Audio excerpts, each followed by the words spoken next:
আসসালামু আলাইকুম রহমতুল্লাহি ওয়া বারাকাতুহু। আজ মহান স্বাধীনতা দিবস।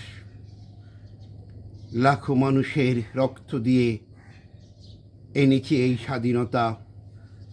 2 লক্ষ মা বোনদের ইজ্জতের বিনিময়ে এনেছি এই স্বাধীনতা। আমার পিতা মীর মোহাম্মদ আব্দুল গনির রক্তের বিনিময়ে এসেছে স্বাধীনতা। আমি শহীদ পরিবারের ছেলে। আমার আব্বাকে 71 সনে পাক বাহিনীরা চট্টগ্রাম নাসিরাবাদ পলিটেকনিক্যাল কলেজের সামনে থেকে উঠিয়ে নিয়ে গেছে, আর কখনো ফিরে আসেনি।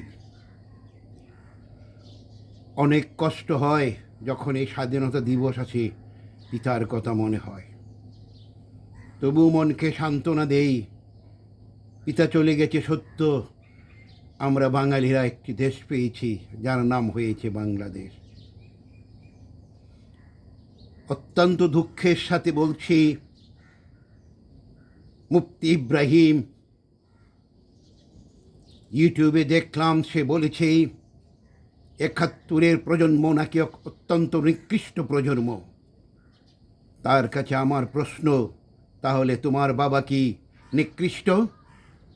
তোমার বাবা তো মনে হয় 71-এর প্রজন্ম হবে, নাকি তোমার শরীরে পাক বাহিনীর রক্ত?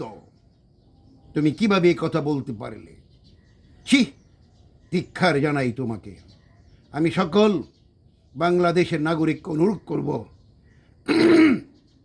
তার এই ব্যাপারে নিন্দা জানান, ঘৃণা করুন এবং তার সাথে নামাজ পড়া বন্ধ করে দিন।